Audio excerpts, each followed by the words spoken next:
So what's up? How's it going today? In this video, we're going to take a quick look at 4 ways we can improve our vibrato. And that is one of the best things as a guitar player in our toolbox that we can do to be really expressive is to use vibrato. It is something that singers do a lot of, and we got to really execute it well ourselves. So let's jump right into it. So first off, the depth.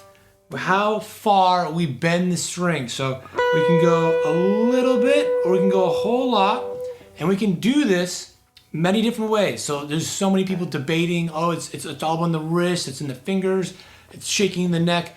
There's endless ways to do it, and I recommend experimenting on your own. I really don't think there's a completely right way or a wrong way. I've got my way, and that's it. But I think you should try out your way. If you're going to go this way, try that yourself and see if it works, But we want to get, however we do it, a certain amount of depth. How far does the note go? We're basically just bending that note up, but we don't want to go too far. Or maybe we do. We want to just go either a little bit or a lot, but be aware of how far. And the main thing is being consistent. So, and we don't always, but in general, for now, we want to get consistent. A little more on this later. But we don't want to be like, really far and then a little bit. So whatever it's going to be, a little bit or more, be consistent with that. So very simple, but just be aware of the depth. Number 2, the speed. We're going to go either really fast or very slow. A lot of times really deep, vibrato goes well slow, but you can mix and match. Doesn't matter which, you're going to do. But try out both, and the main thing again, be consistent. So with that speed. So number 1, we got the depth. Number 2, speed, and be consistent. And we want to try to practice these both alone, and then practice being aware of both of them together, and try them in different places. How far you have to bend to get, X amount of distance of that depth is different there than it is, say, here, So try it out different places. And you gotta use more force in the thicker strings.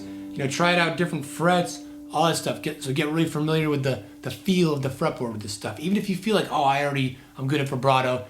This is a lifelong thing. I'm constantly working myself and trying to get better too.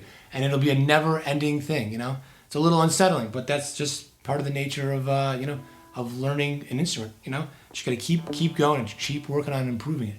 So the third thing is the contour of the shape. If we could look at these as waves and how deep, again, you want the wave to go for the pitch, how much change, and then how fast it's going to be for the speed of it. We can also see, is it smooth? If you go like this, it looked like a triangle, it would be like this.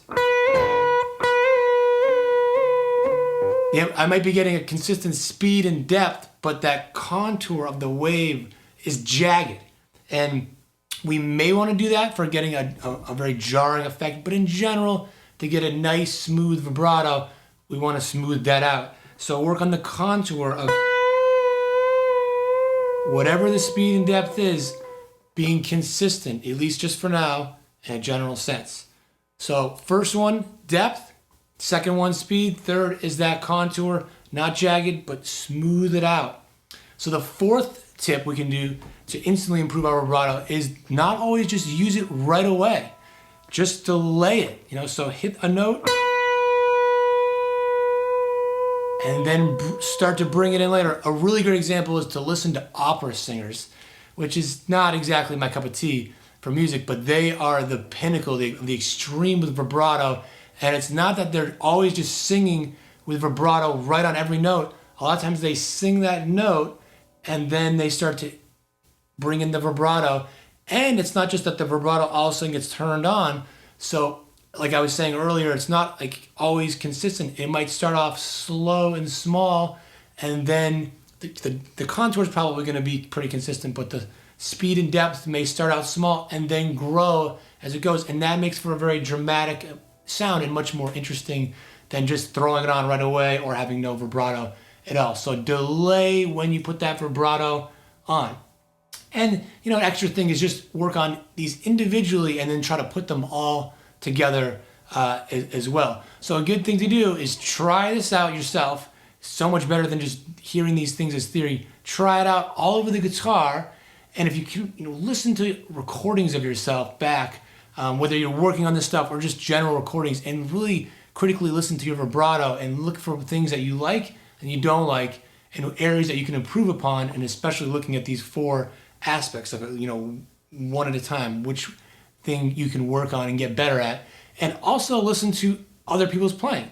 Again, like singers, not just guitarists, but other instruments and singers, and listen to how they do vibrato. And that's what makes up with guitar players or anybody, their characteristics of, what kind of vibrato they use.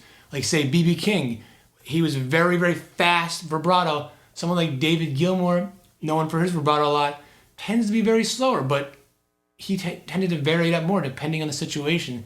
Didn't have exactly one way. He had kind of a big palette of tones you could use with vibrato, but in general, he had a lot of depth and very slow speed that gives that very atmospheric, cerebral sound. So listen to players and get in tune with that. If you haven't already, hit the subscribe button down below, hit the bell to keep notified, and make videos every week, so plenty more coming. So check that out, and always have fun playing, and I'll see you in the next video.